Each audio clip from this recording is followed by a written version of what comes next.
Hello everyone, नमस्ते। I am Bhavedi Patidar. Welcome to कक्षा 13। Friends, आज हम क्या करने वाले हैं इस लेक्चर में, तो ये वीडियो लेक्चर आपके लिए मध्य प्रदेश जनरल नॉलेज की जो हमने सीरीज स्टार्ट की है, जो कि आपको कक्षा 13 की एप्लीकेशन पर अवेलेबल होगी, उसका सेकेंड लेक्चर पढ़ेंगे। अब हम आज यहाँ पर मध्य प्रदेश की ज्योग्राफी यानी कि मध्य प्रदेश की भूगोल से स्टार्टिंग करने वाले हैं। जैसा कि मैंने आपको प्रीवियस वीडियो में बताया था कि हम टॉपिक बाय टॉपिक कवर करेंगे, तो उसमें सबसे पहले जो मैंने टॉपिक लिया है वो है मध्य प्रदेश की ज्योग्राफी। अब ये मध्य प्रदेश की ज्योग्राफी को सीखने के लिए हमें क्या जानना जरूरी है कि जो लैंड पार्ट जिस पर हम रह रहे हैं, है ना, जो जो सरफेस आपको दिखाई देती, चाहे वो माउंटेन हो, चाहे वो प्लेन हो आपका, चाहे वो हिली एरिया हो, चाहे वो नदी हो, चाहे कोई वाटर बॉडी हो, तो ये बनती कैसे है या कैसे बनी होगी। तो इसके पीछे कई थ्योरीज आई और उन थ्योरीज ने अपने अपने ना पॉइंट्स बताए। लेकिन यहाँ पर एक थ्योरी आती है जिसका नाम था बिग बैंग थ्योरी, महाविस्फोट का सिद्धांत, और उसको बहुत ही ज़्यादा अप्रिशिएट भी किया गया और उसको अडॉप्ट भी किया गया, उसी को सबसे ज़्यादा ऑथेंटिक माना गया। तो हम थोड़ा सा अभी बिग बैंग थ्योरी देखेंगे, जिससे हमें ये पता चले कि हमारा ये जो अर्थ वाला पार्ट है या मध्य प्रदेश का जो पार्ट है जिस पे हम रह रहे हैं वो कैसे बना होगा, पहली चीज़। दूसरी बात कि यहाँ से मैं आपको जब ये बिग बैंग थ्योरी बता रहा हूँगा, तब इसी में से मैं आपको एक दो क्वेश्चन ऐसे बता दूंगा जो आपके मध्य प्रदेश में ऑलरेडी पूछे जा चुके हैं और अगेन पूछे जाने की प्रोबेबिलिटी है। तो चलिए आइए स्टार्ट करते हैं मध्य प्रदेश की ज्योग्राफी के साथ। चलिए, सबसे पहले हमने क्या कहा है कि अगर हमें ज्योग्राफी पढ़ना है, ठीक है, अगर हम ज्योग्राफी पढ़ना चाह रहे हैं, मध्य प्रदेश का भूगोल स्टार्ट करना चाह रहे हैं, तो हमें यहाँ पर एक चीज़ पता होना चाहिए। और वो क्या बात होगी, तो वो होगी हमारी कैसे हमारा अर्थ का ये जो स्ट्रक्चर है ये बना है, या अर्थ ऐसी कैसे दिखाई देती है। करेक्ट। तो मैं यहाँ पर आपको बिग बैंग थ्योरी के बारे में थोड़ा बता देता हूँ। बिग बैंग थ्योरी, जिसको आप महाविस्फोट के सिद्धांत से भी जानते हैं, इसको क्या बोलते हैं आप, महाविस्फोट का सिद्धांत। करेक्ट, बिग बैंग थ्योरी, महाविस्फोट का सिद्धांत, करेक्ट है। चलिए, इसमें क्या बोला गया, क्या बताया गया, उनकी बात करते हैं। इसको आप कहेंगे बिग बैंग थ्योरी।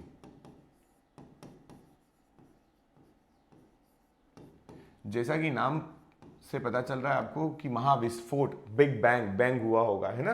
तो देखिए क्या होता था, सबसे पहले मतलब आज से अरबों वर्ष पहले एक केवल छोटा सा पिंड मतलब बहुत ही छोटा और बहुत ही घना और बहुत ही तापमान वाला, तीन चीजें मैंने कही है। ये कैसा है, तो ये है आपका स्मॉल, ठीक है। इसमें क्या बोलेंगे आप कि इसका डेंसिटी जो है, इसकी डेंसिटी जो है वो क्या है, बहुत ही ज़्यादा, डेंसिटी बहुत ज़्यादा। और तीसरी चीज़ आप कहेंगे कि इसका टेम्परेचर जो है वो टेम्परेचर भी बहुत ज़्यादा। ये तीन चीज़ें कि इसका घनत्व क्या था, बहुत ज़्यादा था, इसका तापमान क्या था, वो भी बहुत ज़्यादा था, और इसका जो साइज़ था, इसका जो आकार था, आकार में कैसा था, ये छोटा था। ठीक। तो ये जो पिंड था ना, ये पिंड में क्या होता है, क्योंकि ये बहुत ज़्यादा कंप्रेस्ड, बहुत ज़्यादा संकुचित था, इसलिए इसमें विस्फोट हो जाता है। क्या होता है, विस्फोट हो जाता है। और जब इसमें विस्फोट होता है तो इसके पार्टिकल्स एक दूसरे से दूर भागते हैं, ठीक है। जब इसमें क्या होता है, विस्फोट होता है, बैंग होता है, तो ये इसके जो हिस्से टूटे वो एक दूसरे से दूर भागने लगे। क्लियर। और जब ये दूर भागने लगे तो क्योंकि पहले इसकी डेंसिटी बहुत ज़्यादा थी, अब इसकी डेंसिटी हो जाती है कम और इसके पार्ट्स जो हैं एक दूसरे से दूर जाने लगते हैं। दूर जाते हुए ये कहीं ना कहीं पर क्या करते हैं, आपस में, आप लोगों ने न्यूटन्स का ग्रेविटेशन लॉ पढ़ा होगा, गुरुत्वाकर्षण का सिद्धांत पढ़ा होगा, तो समझिएगा। जैसे मान लीजिए ये एक एग्जांपल के लिए आपका पिंड है, ये जब टूटेगा तो इसके छोटे छोटे टुकड़े, कुछ ऐसे, कुछ ये, है ना, कुछ छोटा और भी छोटे, कोई एस्टेरॉइड्स छोटे छोटे, कोई छोटा और तारा या छोटा सा ग्रह मिल गया आपको, है ना। तो इस तरीके से एक दूसरे से क्या होने लगे, ये दूर होने लगे। ठीक। पहले स्टार्टिंग में इसका घनत्व जो था, इसका डेंसिटी जो थी वो क्या थी, बहुत ही ज़्यादा थी। लेकिन जब ये डिवाइड हुआ तो ये क्या हुआ, इसकी डेंसिटी थोड़ी कम हुई और ये भागने लगे।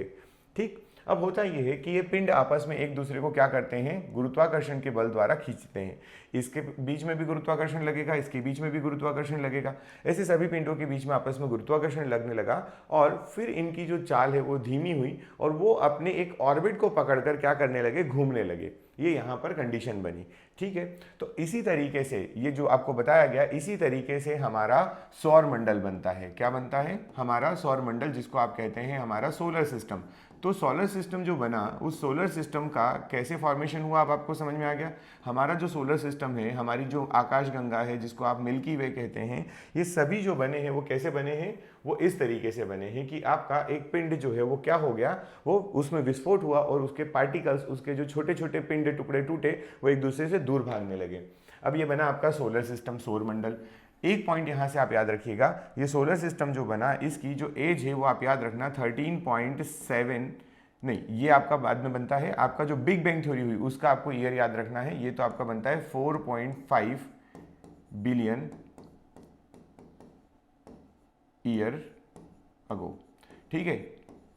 और अगर आपसे बिग बैंग थ्योरी के बारे में पूछा जाए तो बिग बैंग थ्योरी के बारे में बताना कि ये जो थ्योरी है ये एस्टिमेट की गई है कि ये 13.7 बिलियन ईयर अगो हुई, ठीक है,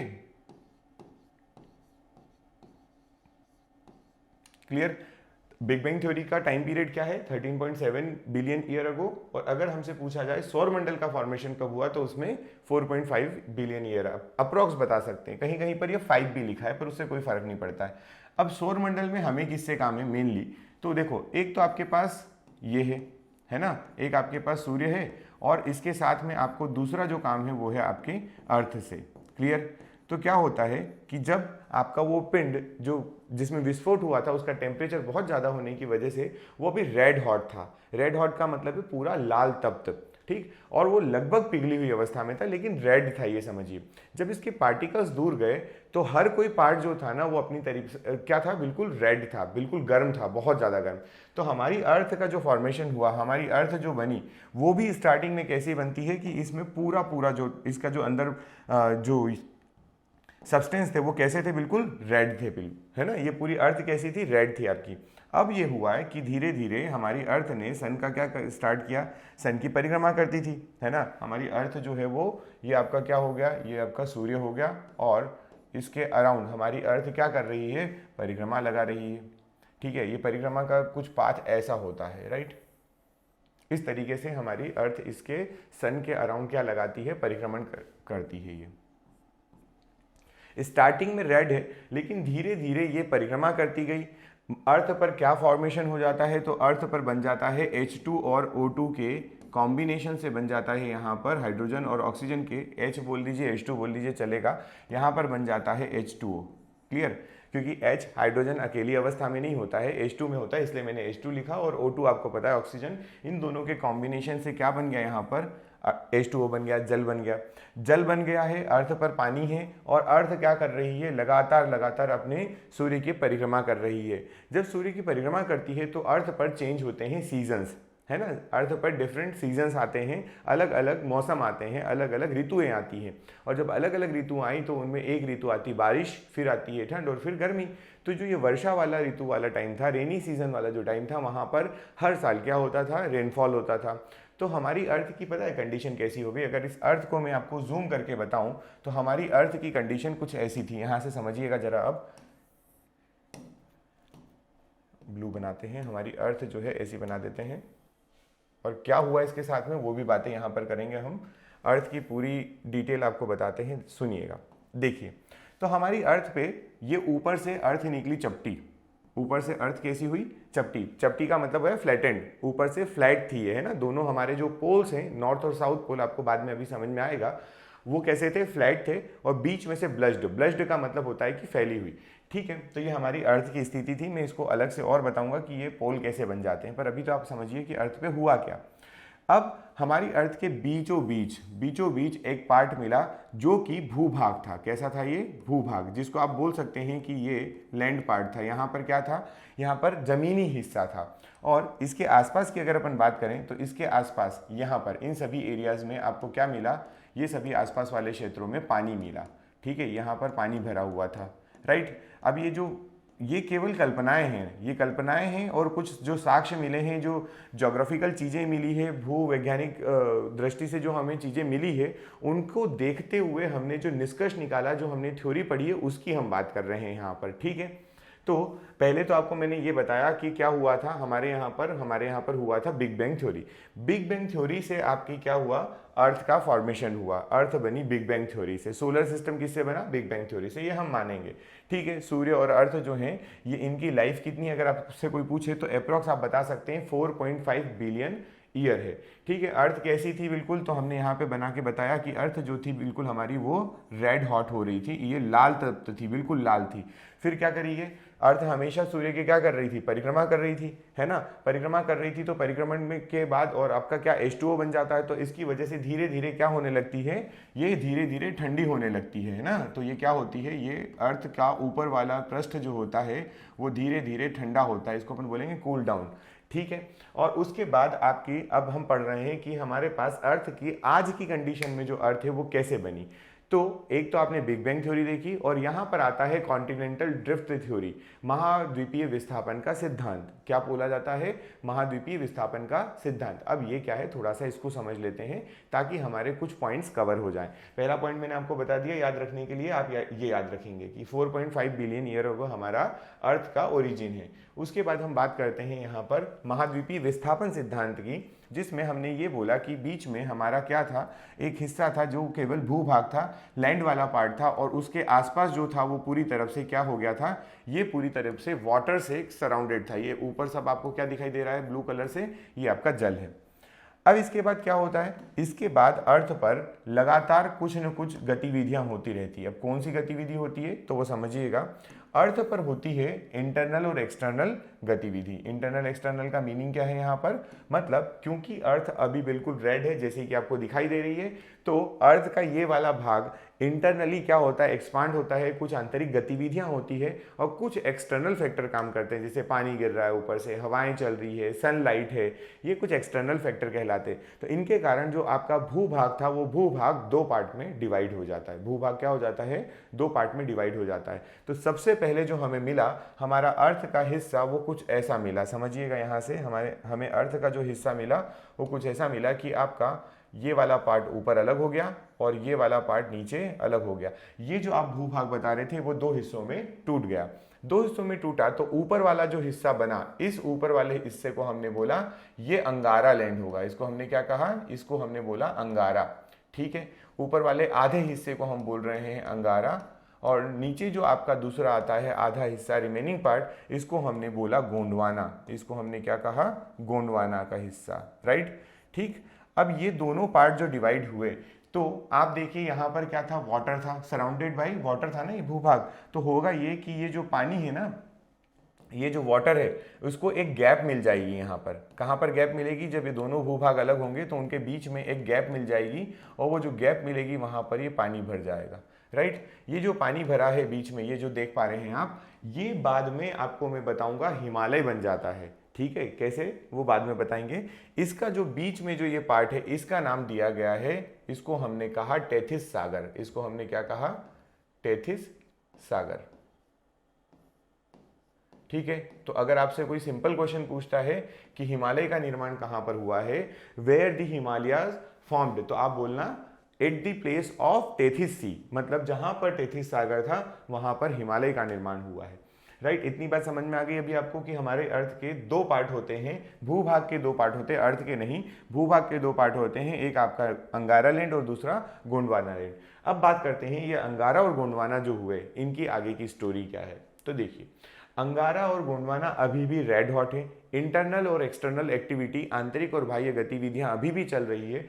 फिर अंगारा और गोंडवाना टूट जाते हैं, और टूटते हैं तो आपको स्थिति कुछ इस प्रकार से मिलती है। मैं डायरेक्टली अब बना देता हूं यहाँ पर कि आपको एक मिलेगा हमारा नॉर्थ अमेरिका। क्या मिलेगा, नॉर्थ अमेरिका। कौन से, अंगारा वाले का पार्ट। और अंगारे का एक हिस्सा जो बना, अंगारा का जो एक हिस्सा बना वो आपका यूरोप का हिस्सा बन गया, है ना। हमने इसको डिवाइड कर दिया, तो एक आपका नॉर्थ, आज की डेट का नॉर्थ अमेरिका, आज की डेट का आपका क्या बन गया, यूरोप बन गया। वहीं पर गोंडवाना भी टूटेगा, तो गोंडवाना टूटेगा तो एक आपका हिस्सा बनेगा जो आपका आज का साउथ अमेरिका है, दक्षिणी अमेरिका है।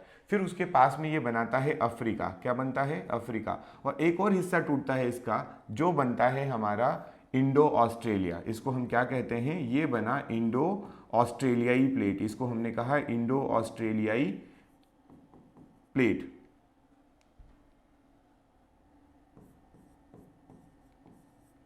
और ये जो आपका था इसको आपने क्या कहा, यूरोपियन प्लेट। ठीक है, ये यूरोप बन गया, यूरोपियन प्लेट। इसको आप क्या कहेंगे, इसको आप कहेंगे नॉर्थ अमेरिकन प्लेट। ये आपका क्या है, ये है आपका साउथ अमेरिका, और ये आपका क्या है, तो ये है आपका अफ्रीका। आज की डेट की जो आपको अलग अलग महाद्वीप मिल रहे हैं वो ये वाले हैं, राइट। यहां तक समझ में आ गई बात। अब आगे समझिएगा थोड़ा सा। देखिए ये जो हुआ, इसमें आप यहां पर देख पा रहे हैं, मैं इसको थोड़ा सा हाईलाइट कर देता हूं। ये जो पॉइंट है आपका, ये वाला पॉइंट कौन सा है, ये इंडो ऑस्ट्रेलियाई प्लेट वाला है, ये इंडो ऑस्ट्रेलियाई प्लेट हुआ। अब इस इंडो ऑस्ट्रेलियाई प्लेट का भी बाद में क्या होता है, ये डिवाइड होती है। इंडो ऑस्ट्रेलियाई प्लेट जब डिवाइड होती है तो यहाँ पर थोड़ा सा समझिएगा कि ये प्लेट का ऑस्ट्रेलिया वाला पार्ट निकलता है कुछ इस तरफ, है ना, ऑस्ट्रेलिया इधर जाता है, और इंडिया वाला पार्ट या एशिया वाला पार्ट आप उसको बाद में बोलेंगे, वो जाता है थोड़ा सा ऊपर की तरफ, ठीक। तो अगली स्टेज में अगर अपन बात करें तो ये आपके पास जो बने हुए हैं, जैसे मैं कहूं यहां से 1 सेकेंड, है ना,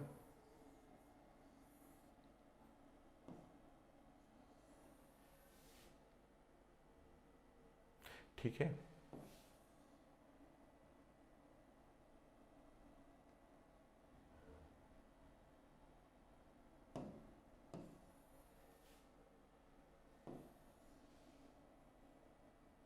ठीक, चलिए इसको अपन थोड़ा सा, ओहो, है ना। तो ये आपका क्या हो गया, ये आपका नॉर्थ अमेरिका हो गया, ये आपका नॉर्थ अमेरिका हो गया, ये आपका यूरोपियन प्लेट हो गई, है ना। ये आपकी कौन सी प्लेट हो जाएगी, ये आपकी साउथ अमेरिकन प्लेट हो जाएगी, ये अफ्रीकन प्लेट हो जाएगी। अब आपके पास कौन बचा, आपके पास इंडो ऑस्ट्रेलिया को जो आपने डिवाइड किया, तो ऑस्ट्रेलिया निकला इधर, ये ऑस्ट्रेलिया चले गया, ठीक है। ये आपका क्या बन गया, ऑस्ट्रेलिया, ठीक, अलग से चले गया ये। आप आज मैप में देखेंगे तो आपको कुछ इसी तरीके से ये दिखाई देगा। और इससे जो इंडिया निकला, जो एशिया बचा, वो पहुंचा कहां पर, यूरोपियन प्लेट की तरफ। मतलब ये आपका यूरोपियन प्लेट, मतलब इसको आप कहेंगे ये आपका एशिया वाला पार्ट आया, ठीक है, ये आपका एशिया वाला पार्ट। अब जरा ध्यान से देखो, ध्यान से देखो, आपके पास एशिया जो है वो किधर जा रहा था, ऊपर की तरफ। मतलब एशिया अल्टीमेटली अभी पार्ट किसका है, आपके गोंडवाना का हिस्सा बना हुआ है। गोंडवाना जो है उसका एशिया वाला पार्ट टूटा, किधर की तरफ गया, वो गया यूरोप की तरफ। मतलब उसने यूरोपियन प्लेट को टच किया, ऊपर यूरोपियन प्लेट है उसको टच किया, और इसको हम बोलते हैं यूरेशियन प्लेट। क्या बोलते हैं, यूरेशियन प्लेट, क्योंकि यूरोप का कुछ हिस्सा और एशिया का कुछ हिस्सा बीच में जाके मिल गया है। अब आप ये सोचिए कि यहाँ पर टेथिस सागर था, बीच में कौन था, टेथिस सागर। गोंडवाना का एक पार्ट जो है वो किससे जाकर मिल रहा है, वो जाकर अंगारा से मिल रहा है। अंगारा में है आपका यूरोप, मतलब इन दोनों के बीच में जो पार्ट है वो क्या हो गया होगा, मिल गया होगा। तो टेथिस सागर यहाँ से दब गया, टेथिस सागर दब गया। अब जरा ध्यान से समझते हैं थोड़ा सा हुआ क्या था यहाँ पर। कैसे आपने कहा कि आपका हिमालय जो है वो टेथिस सागर पे बना, इधर आपका अंगारा, इधर गोंडवाना। अर्थ पर वाटर है, वाटर है तो रिवर्स भी फ्लो करेंगी। तो रिवर्स जब फ्लो करती थी तो वो अपना वाटर ड्रॉप कहाँ कर रही हैं, वो अपना वाटर ड्रॉप कर रही हैं टेथिस सागर में। जब रिवर वाटर ड्रॉप करती है तो एक चीज ध्यान रखिएगा कि रिवर्स अपने साथ में सॉइल पार्टिकल लेकर जाती है। ये मैं आपको जब मध्य प्रदेश में हम जब रिवर्स पढ़ेंगे तब भी मैं आपको बताऊंगा ये बात, और अभी फिर से बता रहा हूं कि आपका ये जो पॉइंट है कि रिवर जो है ये अपने साथ में क्या लेकर जाती है, ये सॉइल पार्टिकल, ये फैक्ट है। अब रिवर अपने साथ सॉइल पार्टिकल लेकर जा रही थी तो उन्होंने कहाँ पे डिपॉजिट किया, टेथिस सागर में डिपॉजिट किया होगा। टेथिस सागर में जब डिपॉजिट किया होगा तो आपका हिमालय वाला पार्ट, मतलब जो ये एशिया वाली प्लेट जब निकल कर किसके पास गई, यूरोप के पास गई, तो यूरोप वाले प्लेट को उसने दबाया होगा, और वो जो टेथिस सागर वाला हिस्सा था वो क्या हो गया, वो बीच में से दबकर कंप्रेस होकर ऊपर उठ गया होगा। और ऊपर उठने की वजह से आज की डेट में आपको यहाँ पर क्या मिलता है, तो यहाँ पर आपको हिमालय मिलता है। ये जो ब्लैक कलर से अभी बनाया है, क्या बनाया, ये आपका हिमालय वाली श्रेणी है। कैसे बनी, अब समझ में आया। इसलिए कहा जाता है कि हिमालय का जो निर्माण हुआ है, हिमालय जो बना है वो कहाँ पर बना है, तो वो बना है टेथिस सागर में। हिमालय का निर्माण टेथिस सागर में हुआ है, करेक्ट। तो इतना आपको याद रखना है। अब आप जरा ध्यान से देखें, हमने यहां पर बोला कि एशिया वाला हिस्सा गोंडवाना से अलग हुआ था। एशिया वाला हिस्सा किससे अलग हुआ है, गोंडवाना से। तो क्या मैं ऐसा बोल सकता हूं कि अगर हम पूछें आपसे, अगर हम आपसे पूछें कि इंडिया, ठीक है, इंडिया कहाँ है, ये पूछा जाता है कि इंडिया कहाँ है, तो क्या आप बोल सकते हैं कि इंडिया शायद यहाँ कहीं आपको देखने को मिलेगा?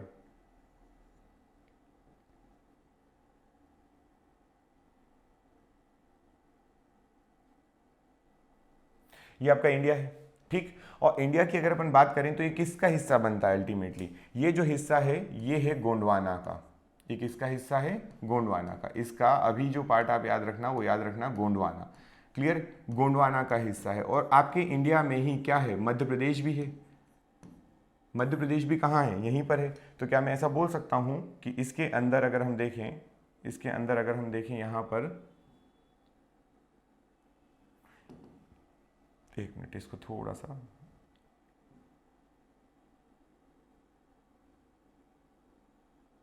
ये आपका क्या है? अरे यार,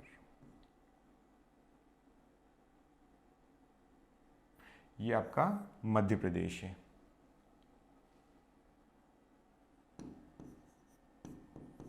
मध्य प्रदेश। और ये भी किसका हिस्सा हो जाएगा? ये भी हिस्सा हो जाएगा गोंडवाना का। तो ये क्वेश्चन पूछा गया है पेपर में कि मध्य प्रदेश जो है कौन से भूभाग का हिस्सा है। क्या पूछा गया है? मध्य प्रदेश जो है वो कौन से भूभाग का हिस्सा है? तो हम यहां से कहेंगे it is part of Gondwana. Madhya Pradesh is the part of Gondwana. याद रखिएगा, इंपॉर्टेंट है। क्लियर? फिर आगे चलते चलते मैं आपको इसकी ये भी बताऊंगा कि किस तरीके से गोंडवाना का हिस्सा है और कौन कौन से मिनरल्स वगैरह पाए जाते हैं, वो सब डिटेल करेंगे अभी अपन। लेकिन अभी आप इतना याद रखिए कि हमारा भारत के अंदर आने वाला ये मध्य प्रदेश किसका हिस्सा है? तो गोंडवाना का हिस्सा है। राइट? चलिए, तो इस तरीके से आपको पता चल गया हमारे भूभाग का निर्माण कैसे हुआ। और यहाँ पर आपका जो हिमालय है वो हिमालय किससे बना? तो मैं यहाँ पर एक पॉइंट मेंशन कर देता हूँ। ये कौन है आपके लिए? ये है हिमालय। ठीक है? हिमालय के लिए अभी याद रखिएगा कि ये अभी भी क्या हो रहा है? बढ़ रहा है। तो इसको नवीन वलित पर्वत बोला जाता है। क्या बोला जाता है इसको? न्यू फोल्डेड माउंटेन, है ना? एक ऐसे ही पॉइंट है, नवीन वलित पर्वत। अगर आप कोई और एग्जाम भी देते हैं तो वहां पर भी ये काम आता है। ठीक है? हिमालय कहाँ पर निर्माण हुआ इसका? तो हम यहाँ पर बोल रहे हैं इसका जो निर्माण हुआ है वो हुआ है, या ये फॉर्मेशन जो हुआ है वो हुआ है टेथिस सागर में। टेथिस सागर। ठीक है? हिमालय का निर्माण जो हुआ है वो टेथिस सागर में हुआ। राइट? चलिए, बाकी आपको यहाँ पर, अब यहाँ पर बहुत बड़ा एरिया जो मिलेगा वो क्या मिलेगा? कौन सा वाला पार्ट मिलेगा? वाटर बॉडी मिलेगी। तो जो बहुत बड़ा पार्ट है ना, ये आपका जो आपका बनता है वो बनता है प्रशांत महासागर। क्या बनता है? प्रशांत महासागर।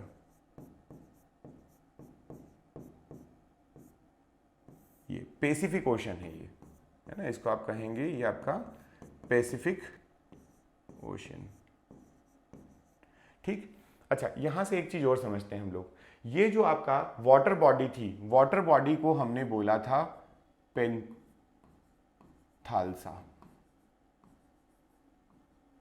ठीक है? और ये जो हमारा लैंड पार्ट था इसको हमने कहा था पेंजिया। ठीक है? इसको हम क्या कहते हैं? तो इसको हमने कहा पेंजिया। और जो हमारा वाटर बॉडी वाला पार्ट था उसको हमने कहा था पेंथालसा। तो आप ये देख पाएंगे यहाँ पर एक चीज आपको देखने को मिलेगी कि जो आपका प्रशांत महासागर है, जो प्रशांत महासागर बना, पैसिफिक ओशन बना, ये कहाँ पर बना? तो ये बनता है पेंथालसा की जगह। किसकी जगह पर? पेंथालसा।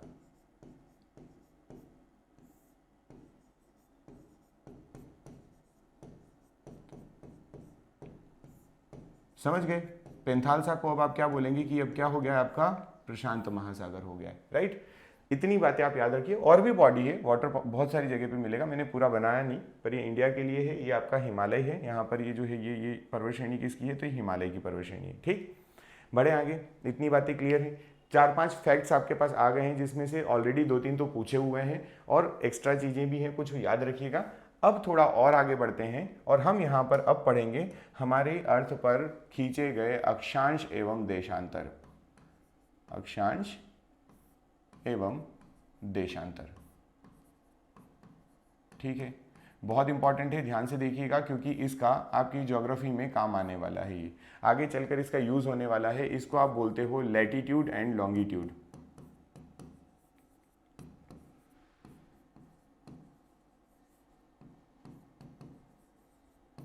Latitude and longitude. राइट? चलिए, तो ये क्या होता है समझते हैं पहले, उसके बाद इसके बारे में डिस्कस करेंगे आगे।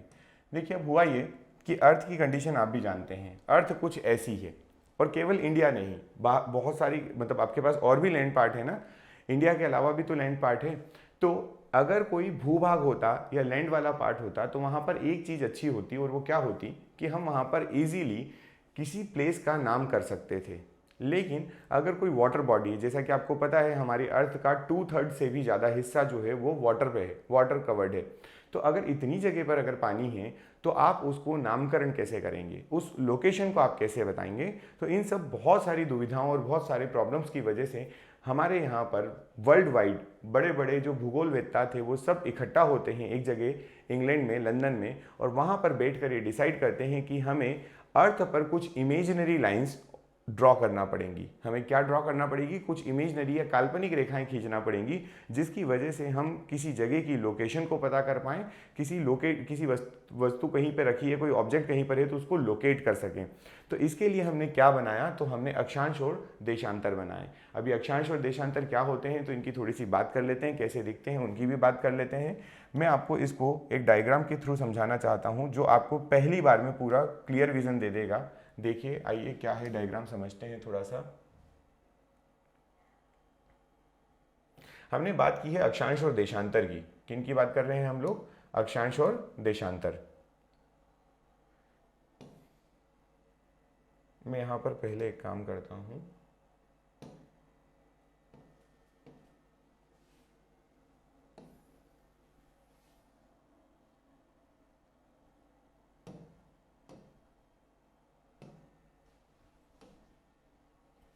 एक छोटा डायग्राम लेके आपको समझाता हूं, देन उसके बाद इसको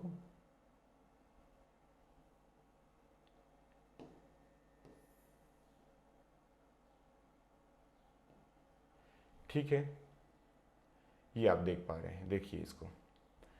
ठीक, हमने क्या किया, हमने हमारी अर्थ पर कुछ हॉरिजॉन्टल लाइंस, हॉरिजॉन्टल लाइन का मतलब आपने क्षैतिज रेखाएं खींची कुछ इस तरीके से, जो अभी मैं बना रहा हूं, देखिए जरा, ये आपको दिख रही है क्षैतिज रेखाएं, ठीक है। और कुछ लाइन आपने खींची जो आपकी वर्टिकल लाइंस, ये क्षैतिज रेखाएं नीचे भी आएंगी, है ना, पूरी पूरी अर्थ पर आपने ये लाइन ड्रॉ की है। मैं अभी इसको ड्रॉ करके आपको बताऊंगा किस तरीके से ड्रॉ हुई, वो भी बताऊंगा। ठीक, यहाँ तक ठीक। उसके बाद अगर आप बात करें कुछ वर्टिकल लाइंस की, तो हमारी अर्थ पर वर्टिकल लाइंस भी हैं। अब वो वर्टिकल लाइंस कैसी हैं उनको देख लेते हैं जरा। तो वर्टिकल लाइंस कुछ ये मिली आपको, लेकिन वर्टिकल लाइंस जो मिली वो कर्व फॉर्म में मिलती। किस फॉर्म में मिलती है आपको, कर्व्ड। कर्व्ड का मतलब होता है कि ये वक्र के रूप में थी, ये रही, ये सारे क्या हैं आपके, ये वक्र हैं। ठीक, ये देखिए, ये करेक्ट। ये जो आपके सामने डायग्राम जो खिचड़ी पक गई है अभी फिलहाल में, पर ये डायग्राम जो है ये आप देख पा रहे हैं, रेड कलर की हॉरिजॉन्टल लाइंस, पिंक कलर की जो वर्टिकल लाइंस है, यही आपकी अक्षांश और देशांतर कहलाई। तो मैं यहाँ पर आपको थोड़ा सा बता दूं कि हमारा अक्षांश और देशांतर की जो वो है, अक्षांश यानी लैटिट्यूड, है ना, अक्षांश यानी क्या होगा, लैटिट्यूड होगा। तो अक्षांश किसे कहते हैं, ये देख लो, अक्षांश मतलब लैटिट्यूड। तो भाई साहब अक्षांश मतलब लैटिट्यूड बोल रहे तो जो लेटा हुआ है, कैसा है, लैटिट्यूड मतलब जो लेटा हुआ, लैटिट्यूड लेटा हुआ, ये से याद रखना। ठीक, तो और एक्सिस हम बनाते तो एक्स एक्सिस ऐसे बनाते, उससे याद रखना। तो जो लेटा हुआ है, ऐसे हॉरिजॉन्टली लेटते हैं, तो उसको अपन कहेंगे अक्षांश। तो क्या मैं इसको बोल सकता हूं कि इमेजिनरी हॉरिजॉन्टल लाइन, क्या बोला इसको मैंने, इमेजिनरी हॉरिजॉन्टल लाइन, क्योंकि ये कहीं पर ऐसा नहीं है कि प्राकृतिक रूप से बनी हुई हो या इन्होंने कुछ रोड वगैरह बना दिया हो, केवल एक लाइन ड्रॉ की है। ठीक है, जो कैसी है वो है इमेजिनरी। इन्होंने काल्पनिक रूप से हमारी अर्थ को डिवाइड किया, कैसे किया मैं बताऊंगा अभी। ठीक, तो इमेजिनरी हॉरिजॉन्टल लाइंस जो होती हैं, जिनको काल्पनिक क्षैतिज रेखाएं कहेंगे, वो आपकी अक्षांश कहलाती है। क्या कहलाती है, अक्षांश, पहली चीज। इन्हीं को अगर आप देखेंगे तो मैंने जब डायग्राम बनाया तब एक चीज का ध्यान दिया कि सारी लाइंस, और इस डायग्राम में भी ऑलरेडी सारी लाइंस आपको क्या दिखाई दे रही है, हॉरिजॉन्टल दिखाई दे रही है। अगर हम बात करें इस वाले डायग्राम की भी, ये थोड़ा एंगल पे बना हुआ है इसलिए शायद हो सकता कम समझ में आए, लेकिन ये लाइंस देखिए आप जरा, ये लाइंस आपको कैसी दिखाई दे रही है, हॉरिजॉन्टल लाइन दिखाई दे रही है, ये लाइन भी हॉरिजॉन्टल है ना। तो पृथ्वी पर खींची गई जो क्षैतिज रेखाएं होती हैं, क्षैतिज रेखाएं जो होती हैं वो आपकी अक्षांश कहलाती हैं, और ये सभी एक दूसरे के समानांतर होती है, मतलब इन्हीं को बोला जाता है पैरेलल लाइंस। इनको क्या बोलते हैं, पैरेलल लाइंस। ठीक है, ये आपकी लाइंस क्या कहलाती हैं, पैरेलल लाइन कहलाती, राइट। इतनी बात समझ में आ गई। चलिए इसके बाद आगे बात करते हैं। हॉरिजॉन्टल लाइंस जो हैं ये कभी भी एक दूसरे को कट नहीं करेंगे क्योंकि पैरेलल है, आपको पता है पैरेलल लाइंस एक दूसरे को कट नहीं करती हैं। वहीं पर अगर अपन बात करें किसकी, अक्षांश की, ये बात देशांतर की, ठीक है, ये आपका अक्षांश हो गया। अगर हम बात, वेट, पूरा सिलेक्ट हो रहा है क्या? चलिए देशांतर की भी बात कर लेते हैं। यहाँ पर देशांतर का कैसा क्या है, तो अगर हम बोलें कि देशांतर आपके जो होंगे वो कौन होंगे, तो देशांतर जो होते हैं या जिनको आप कहते हो लॉन्गिट्यूड, ठीक है, तो लॉन्गिट्यूड मतलब ये कौन सी लाइन होंगी, ये होंगी वर्टिकल लाइंस। ये कैसी लाइन होंगी, वर्टिकल लाइंस। ये सारी खड़ी वाली रेखाएं जो हैं, ये वाली रेखाएं आपको जो दिखाई दे रही हैं, ये सब क्या हैं, ये आपके लॉन्गिट्यूड्स हैं। तो इसको आप कहते हैं वर्टिकल इमेजिनरी लाइन या imaginary vertical line, vertical imaginary lines. Clear है, पहला फैक्ट। दूसरा यहाँ पर एक और याद रखेंगे कि अभी आपको बता दिया गया है कि ये जो लाइंस है वो कर्व के फॉर्म में है। किसके फॉर्म में है, कर्व के फॉर्म में। तो यहाँ पर मैं बोल रहा हूँ ये कर्व्ड लाइंस होती हैं। ये कैसी लाइन होती हैं, कर्व्ड लाइंस होती हैं। क्लियर, ये दो बातें आप याद रखिए, इन दोनों की बेसिक बातें हैं, अभी इनको डिटेल अपन करने वाले हैं आगे चल के, पर अभी केवल इतना तो समझिए कि ये आपके अक्षांश और देशांतर क्या होते हैं।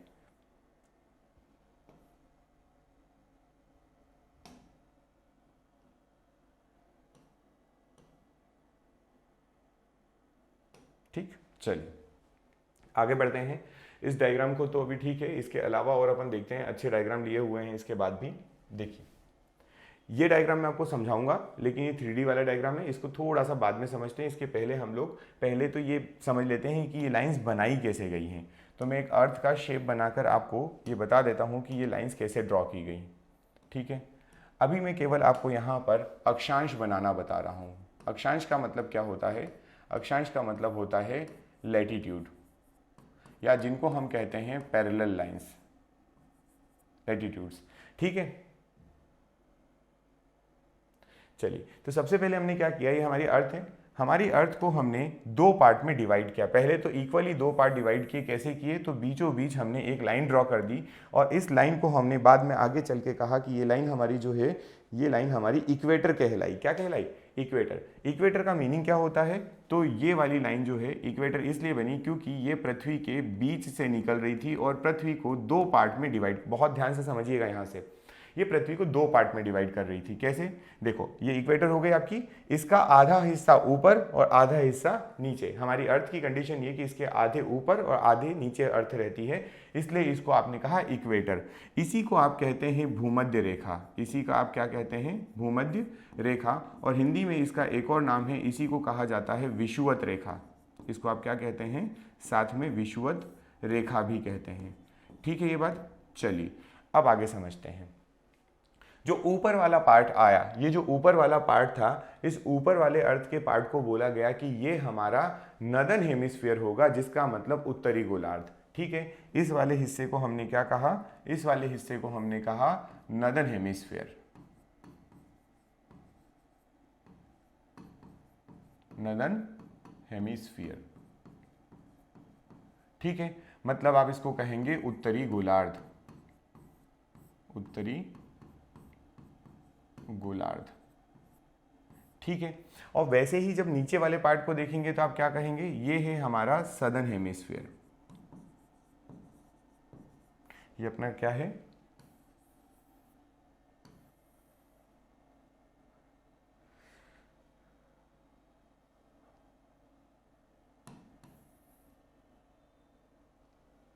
ये आपका सदर्न हेमिस्फीयर। ठीक है, इसको आप कहेंगे ये आपका दक्षिणी गोलार्ध हो गया। ठीक, क्लियर। अब उत्तरी और दक्षिणी गोलार्ध तो बन गए, अब हमें क्या करना था, केवल इतना कर देने से हमें लोकेशन नहीं पता चलती, तो हमने इसको और डिवाइड करने की कोशिश की। तो हमने क्या किया, बीच में यहाँ पर प्रोटेक्टर रखा। क्या रखा, यहाँ पर एक डी रख दिया, और उस डी पर आपको पता था कि यहाँ पर मार्किंग होती है, इसके ऊपर मार्किंग की होती है, मतलब ये 0 डिग्री हो गया, ये 1 degree, 2 degree, 3 degree, 4 degree, 5 degree करते करते यहाँ तक 90 डिग्री आता है। देन इधर भी बात करेंगे तो कुछ इसी तरीके से आपके 1 2 3 4 5 6 से करते करते 90 आ जाता है, तो मार्किंग की होती। तो हमने क्या किया, हमने बड़े प्यार से इन मार्किंग्स को मिला दिया, ये मिलाया, समझते जाइएगा, है ना, ये मिलाया, देन हमने क्या किया, हमने फिर से सुनिएगा, हमने ये यहाँ से 1 डिग्री पे मिलाते हुए मिलाया, ये 1 डिग्री हो गया, ठीक है। फिर हमने क्या किया, उसको और ऊपर मिलाया, ये आपका अगला डिग्री हो गया।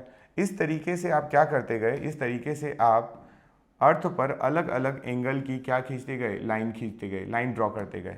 और ये जो लाइंस बनी है ना, इसी तरीके से सिमिलर लाइन आपको अपोजिट साइड में भी मिलने वाली है, जस्ट बता रहा हूँ 2 मिनट, है ना। ये आप करते गए और इसी तरीके से आपको 1 डिग्री 2 डिग्री की इधर भी मिली, तो सबसे पहले अपन 0 डिग्री बना लेते हैं, ये अपनी हो गई 0 डिग्री। देन उसके बाद आपका 1 डिग्री आया होगा, ठीक है, ये आपका 1 डिग्री हो गया। फिर उसके बाद आपका आया 2 डिग्री, ये 2 डिग्री हो गया यहाँ पर, समझ पा रहे हैं। इसी तरीके से पूरी अर्थ पर आपने क्या कर दिया, नदन और सदर्न हेमिस्फीयर में, मतलब नॉर्थ साइड में और साउथ साइड में सभी जगह आपने ये लाइंस ड्रॉ कर दी।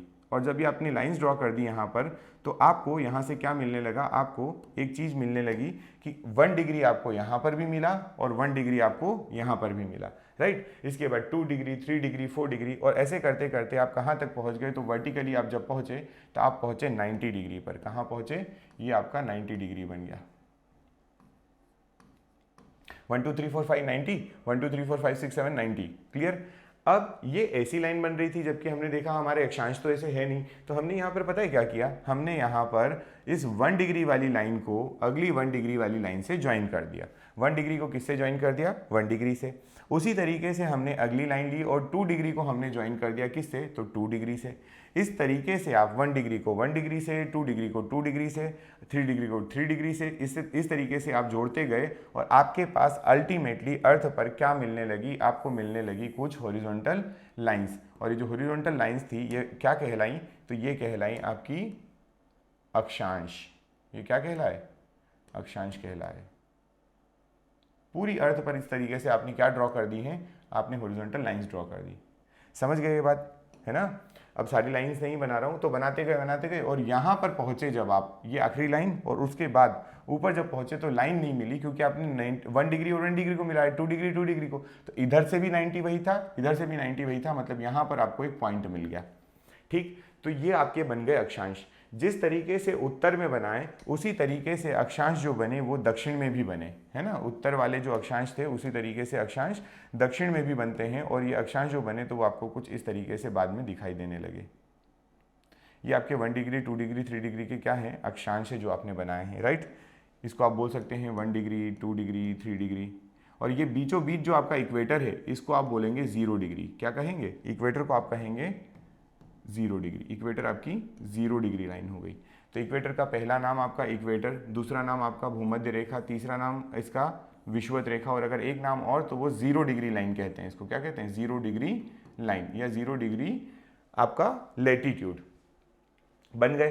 तो आप जरा नोटिस करिए कि एक आपकी लाइन कौन सी हुई, 0 डिग्री वाली, उसके ऊपर 90, नीचे 90।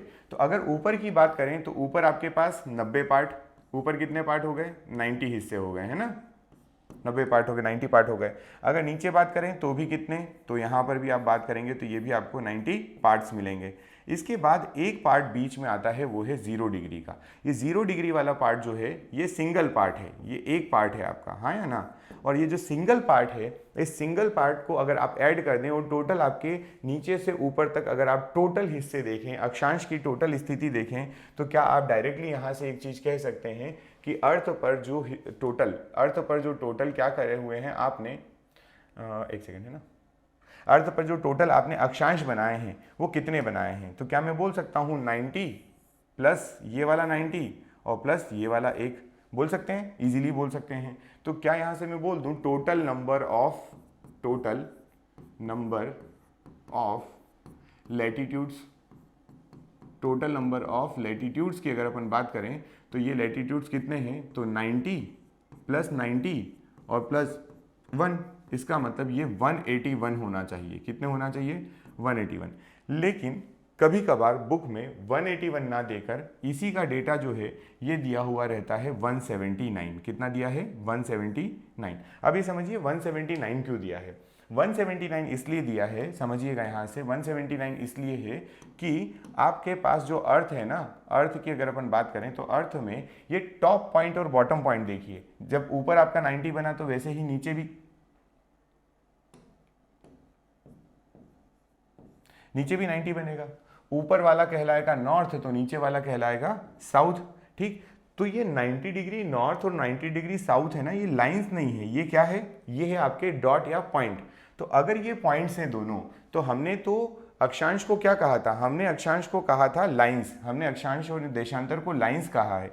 तो अगर आपके पास यहाँ पर पॉइंट मिल रहे हैं, टॉप पे और बॉटम पे अगर पॉइंट मिल रहे हैं, तो मैं यहाँ से दो 90 डिग्री और 90 डिग्री वाले दोनों नॉर्थ और साउथ पोल को अलग कर दूंगा, तो मेरे पास जो लाइंस बचेंगी वो कितनी बचेंगी, 179। तो आपके पेपर में जो भी ऑप्शन आ जाए, 181 आएगा तो आप वो क्लिक कर सकते हैं, 179 आएगा तो वो क्लिक कर सकते हैं। है क्या ये, तो अक्षांश, कुल अक्षांश कितने हैं हमारे यहाँ पर, वो बात हमने यहाँ पर की है। अक्षांश की संख्या या पृथ्वी पर खींचे गए कुल अक्षांश जो हैं, लैटिट्यूड जो हैं, वो कितने हैं, राइट।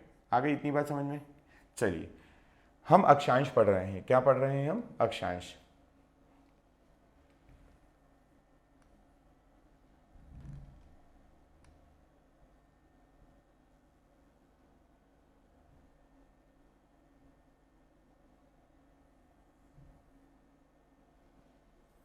ओ एक सेकेंड है ना,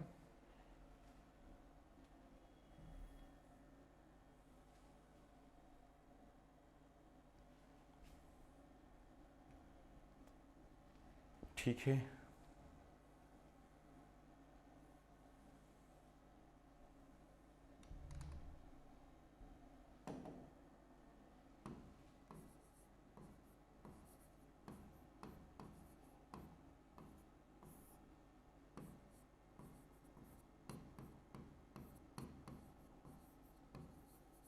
ये आपके अक्षांश हो गए। अभी इसको मैं और समझा रहा हूँ, थोड़ा सा समझिएगा। देखिए जब आपने अक्षांश बनाए तो अब आपको ऐसा दिख रहा है ये अक्षांश हो गए। ये वाली लाइन आपकी क्या हो जाएगी, ये वाली लाइन आपकी हो जाएगी 0 डिग्री वाली लाइन, ये वाली आपकी 0 डिग्री वाली लाइन हो गई। इसके ऊपर जब आप बढ़ेंगे तो आपको मिलेगा 1 डिग्री 2 डिग्री 3 डिग्री इस तरीके से मिलेगा, ठीक। और नीचे जाएंगे तब भी आपको 1 डिग्री 2 डिग्री मिलेगा। तो फिर से कंफ्यूजन हो गया कि आप जब ऊपर जा रहे हैं तब भी 1 डिग्री 2 डिग्री, नीचे जा रहे हैं तब भी 1 डिग्री 2 डिग्री। तो भाई साहब ऊपर वाला कौन है, ऊपर वाला है नॉर्थ, ऊपर वाला कौन है नॉर्थ, और नीचे वाला कौन है, तो नीचे है अपने पास साउथ। तो अगर ऊपर नॉर्थ है नीचे साउथ है तो इनके आगे लगाया जाता है नॉर्थ नॉर्थ नॉर्थ नॉर्थ। मतलब आपको यहाँ पर जो भी मिलेगा, अगर मान लीजिए 30 डिग्री मिला तो वो 30 डिग्री नॉर्थ हो जाएगा, 45 डिग्री मिला तो 45 डिग्री नॉर्थ हो जाएगा, 60 डिग्री मिला तो 60 डिग्री नॉर्थ हो जाएगा। इसी तरीके से जब आप यहाँ पहुँचे तो ये आपको मिला 90 डिग्री नॉर्थ पोल। इसको आपने कहा उत्तरी ध्रुव, इसको आपने क्या कहा, उत्तरी ध्रुव या नॉर्थ पोल। क्लियर। वैसे ही अगर अपन बात करें नीचे की साइड, तो क्योंकि ये साउथ है, ये साउथ है, इस वजह से यहाँ पर कौन मिलेगा, साउथ, ये साउथ। और नीचे जब आएंगे तो आपको फिर से अगेन 30 डिग्री साउथ, और आपके पास फिर 45 डिग्री साउथ, फिर आपके पास 60 डिग्री साउथ, और फिर आपके पास अल्टीमेटली लास्ट में यहाँ पर जो मिलेगा वो मिलेगा आपका 90 डिग्री साउथ। यहाँ पर क्या मिल गया आपको, 90 डिग्री साउथ मिल गया, जिसको आप कहेंगे कि ये हमारा दक्षिणी ध्रुव हो गया। ये क्या हो गया, दक्षिणी ध्रुव हो गया, जिसको आप कहेंगे south pole, south pole, right. इसी तरीके से अब हम देखने जा रहे हैं हमारा, अब अच्छा 2-3 बातें और मैं आपको बताता था, फैक्ट है ना। ये आपके पास एक तो चीज हो गई कि कुल अक्षांश की संख्या कितनी हो गई, तो आप बता देना। कुल अक्षांश जो होते हैं अर्थ पर वो कितने होते हैं, वो होते हैं 179 या 189। जैसा हमसे आयोग पूछेगा वैसा हम आंसर करेंगे, इसमें कोई दो राय नहीं है, जैसा आपसे पूछा जाएगा वही आपको आंसर करना पड़ेगा। चलिए अब ये सारी लाइन पैरेलल होती हैं, कैसी होती हैं, सभी पैरेलल लाइन होती है, समानांतर रेखाएं होती है। तो आपके पास मान लीजिए ये दो लगातार क्या हैं, ये दो लगातार आपके अक्षांश बने हुए हैं, ठीक है, ये अक्षांश बने। जैसे अगर हमने कहा कि ये हमारी लाइन 0 डिग्री की है, ये हमारी 1 डिग्री नॉर्थ हो जाएगी। इसके ऊपर अगर आप जाएंगे तो ये आपको मिलेगी 2 डिग्री नॉर्थ, इसके और ऊपर जाएंगे तो आपको मिलेगी 3 डिग्री नॉर्थ। कुछ इस तरीके से चले गए, 1 डिग्री 2 डिग्री 3 डिग्री नॉर्थ चलते गए। तो अगर आपसे कोई पूछे कि इन दोनों अक्षांशों के बीच या लगातार दो अक्षांश के बीच, दो कंसेक्यूटिव जो आपके लेटीट्यूड्स लॉन्गिट्यूड्स होते हैं, लेटीट्यूड्स जो होते हैं, अक्षांश जो होते हैं, इनके बीच में डिस्टेंस कितना होता है अगर कोई पूछे तो आप यहाँ से याद रखना कि 111 किलोमीटर का गैप होता है। वैसे एग्जैक्ट 111.1 होता है, लेकिन अपन डायरेक्टली बोलते हैं अभी 111 किलोमीटर। तो ये क्या है, ये है डिस्टेंस बिटवीन, ये है आपकी distance between two consecutive latitudes. दो अक्षांशों के बीच, दो लगातार अक्षांशों के बीच का जो गैप है वो कहलाता है आपका क्या, आपका कहलाता है लैटिट्यूड का बीच का गैप 111 किलोमीटर, इतनी डिस्टेंस है ये। ठीक, बढ़े आगे। चलिए अब हमको ये बताइए कि अगर अर्थ पे दो लैटिट्यूड के बीच में 111 डिग्री का डिफरेंस, 111 किलोमीटर का गैप हो, कितने का, ये अगर 111 है तो आप खुद सोच के देखिए फिर आप लोकेशन कैसे बता पाएंगे, है ना। फिर तो आप लोकेशन नहीं बता सकते। तो हमने क्या किया, हमने वन लैटिट्यूड जो था, एक अक्षांश जो था, या ये समझे वन लैटिट्यूड जो है उसको फर्दर, इसको मैं ऐसे बोल दूं क्या कि ये गैप ऑफ वन लैटिट्यूड है ना, इसको मैं बोलता हूं गैप ऑफ वन लैटिट्यूड जो है हमारे पास, उसको हमने फर्दर डिवाइड किया है 60 पार्ट्स में। किस में डिवाइड कर दिया, 60 पार्ट्स में। क्योंकि आप खुद सोचिए अगर ये गैप 111 किलोमीटर का निकल गया, ये गैप 111 किलोमीटर का है अर्थ पर, तो फिर क्या सेंस बनेगा अगर आपको लोकेशन एग्जैक्ट बताना है किसी की। तो फिर आपने क्या किया, इनको 60 पार्ट्स में डिवाइड किया, और ये जो 60 पार्ट्स थे, ईच पार्ट जो हुआ आपका, ईच पार्ट वो क्या कहलाया, तो वो कहलाया आपका, जब आप डिग्री, ये आपने क्या बोला था, each gap of 1 degree latitude है ना, इतना 1 डिग्री का गैप है, तो फिर उसको आपने बोल दिया कि मिनट कहलाया। क्या कहलाया है, मिनट। ठीक है, अब ये मिनट बना, कैसे बना, तो इसको समझते हैं, इसको बोलते हैं 1 मिनट, सिंगल डैश लगाते हैं इसके ऊपर। जो 60 पार्ट में डिवाइड किया था उसका एक हिस्सा जो आया वो 60 मिनट आया। तो क्या मैं यहां से बोल सकता हूं कि 1 डिग्री जो होगा it is equals to 60 minutes. ठीक है, हमने यहां से क्या कहा, 1 डिग्री जो है वो किसके इक्वल हो गया, तो वो हो गया 60 मिनट्स के इक्वल, राइट। अब क्योंकि ये 1 मिनट जो था, ईच पार्ट जो था वो भी बहुत बड़ा, आप खुद सोचिए अगर 111 किलोमीटर था, उसको आपने अगर 60 पार्ट में भी डिवाइड कर दिया तो अप्रॉक्स ये आपके पास नियरली 2 किलोमीटर आ रहा है अभी भी। और पृथ्वी पर 2 किलोमीटर, अगर आप ऐसे देखें कि पृथ्वी पर मुझे यहाँ से यहाँ जाने में 2 किलोमीटर चलना पड़ेगा, तो ये तो बहुत बड़ा गैप हो जाता है। अगेन हमारे पास सेम कंडीशन आई, हमने क्या किया, हमको इस, ये जो आपका हिस्सा था, ये जो ईच पार्ट आया, इसको फिर से, या आप ये समझे, इसको फिर से आपने क्या किया है, डिवाइड किया है। और इसको जब डिवाइड किया तो फिर से आपने इसको 60 पार्ट्स बना दिए। क्या बना दिए, 60 पार्ट्स में डिवाइड कर दिया। जब ये 60 पार्ट में डिवाइड हुआ तो यहाँ से हम कहेंगे कि जो इसका ईच पार्ट बनता है, इसका जो एक हिस्सा बनता है, वो क्या कहलाया, तो वो कहलाया सेकंड। वो क्या कहलाया, वो कहलाया सेकंड। और सेकंड को हम कैसे लिखें, तो सेकंड को हम लिखते हैं कुछ डबल डैश करके। जब आपका मिनट 1 डैश से आता है तो सेकंड आता है आपका डबल डैश। क्लियर है ये बात। तो यहाँ से एक और चीज़ क्लियर हो गई कि अगर मैं आपसे कहूँ कि आपके पास जो 1 डिग्री था वो 60 मिनट्स कहलाया, और 1 मिनट जो है वो 60 सेकेंड्स कहलाया, तो ये बात चलेगी क्या, ये बात समझ में आ जाती है कि अगर आपको बोला गया है आपका 1 डिग्री जो है वो 1 डिग्री जो है वो 60 मिनट्स बनता है, तो 1 मिनट जो 60 सेकंड बनेगा, ये बात ठीक है, तो आप कहेंगे बिल्कुल ठीक है। हमने हमारी अर्थ पर क्या किया है, तो एक बार आपको मैं रफ डायग्राम बनाकर बता देता हूँ कि आपकी ये अर्थ है, और अर्थ पर अगर 2 कंसेक्यूटिव लैटिट्यूड्स की बात करते हैं, अगर ये आपका 0 डिग्री था और ये आपका 1 डिग्री नॉर्थ था, तो इन दोनों के बीच में हमने कितनी लाइंस ड्रॉ की है, तो सबसे पहले आपने यहाँ पर 60 लाइंस ड्रॉ की है। ये ऐसी पिंक कलर की कितनी लाइन हो गई, 60 लाइंस हो गई। और जब उसके बाद ये ड्रॉ हो गई तो उसके अंदर, मतलब ये सिंगल पार्ट जो है इसके अंदर फिर आपने क्या किया है, तो यहाँ पे फिर से 60 पार्ट डिवाइड किए हैं, राइट। तो हम इसको जब भी पढ़ते हैं तो हम ऐसे बोलते हैं, जैसे हम बोलेंगे कि 0 से ऊपर चले तो हमने बोला 0 डिग्री, है ना। फिर मान लीजिए आप कितने तक पहुँच गए, आप पहुँच गए 2 मिनट तक, तो 0 डिग्री 2 मिनट, और फिर उसके अंदर आप मान लीजिए 30 तक पहुंच गए तो 30 सेकंड, ऐसे लिखा जाता है। अगर 1 के ऊपर बनता तो 1 के ऊपर 1 2 3 ऐसे करके कितने पार्ट्स बनते, 60 पार्ट्स बनते। फिर उसके बाद ये 60 पार्ट्स जो बनते, इन 60 पार्ट का फर्दर डिवीजन होता और ये ऐसे ऐसे बनते। तब हम उसको क्या कहते हैं पता है, तब हम उसको कहते हैं, हम कहते हैं कि हमने 1 डिग्री क्रॉस कर लिया है, आपने कितना क्रॉस कर लिया 1 डिग्री, उसके ऊपर आप कितना निकल गए, तो मान लीजिए आप 2 मिनट निकल गए, या 2 मिनट की बजाय इस बार ले लेते हैं 20 मिनट चले गए, और उसके ऊपर कितना गए तो आप उसके बाद 5 मिनट गए, तो 5 सेकंड गए, तो ऐसा लिखते हैं।